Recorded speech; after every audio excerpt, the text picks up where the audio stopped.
Question है the 7 year ago the ages of A and B were 4:5 है। 7 साल पहले उनका एजेस इतना है और 7 साल बाद जो उनका एज है वो इतना है। तो रेशियो बताना कि what will be the ratio of their ages 5 years from now. ठीक है, तो हम डायरेक्ट क्वेश्चन में आते हैं। हमें दे रखा है कि नहीं, हमसे पूछा है हमें, हाँ पहले हमें दिया है फिर पूछा है।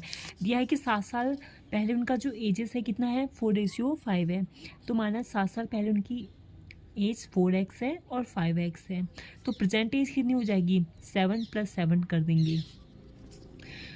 और कह रहे हैं कि 7 साल बाद जो उनका इसके 7 साल बाद क्या होगा, ये होगा।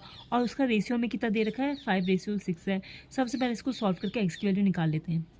निकाल लें, ठीक है निकाल लेते हैं। 4x + 14, 5x + 14, 5/6, 24 + 24x 14 6 6 12 24 6 6 7 8 84 5 5 25 x + 14 का 5 बार 70 5 4 25 70 x 14 x की वैल्यू 14 आ गई ये सॉल्व करके।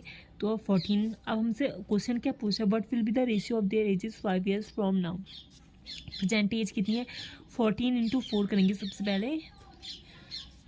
14 × 4 16 4 4 56 और 14 × 5 कितना निकला था 70 निकला था।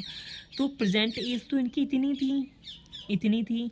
अब वो बोला कि 5 साल बाद जो इनका रेशियो होगा 5 और जोड़ देंगे।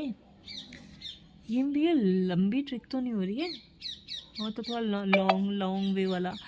तो ऐड करते हैं, तो 56 में 12 जोड़ेंगे तो 6 7 8 5 और 6 68 और 70 में 12 82 आ जाएगा। अब इसको काट देंगे, 2 3 जा 2 4 जा 8 2 4 जा 8 2 1 जा 2 34 और 41 आ रहा है। सी आंसर आपका करेक्ट है।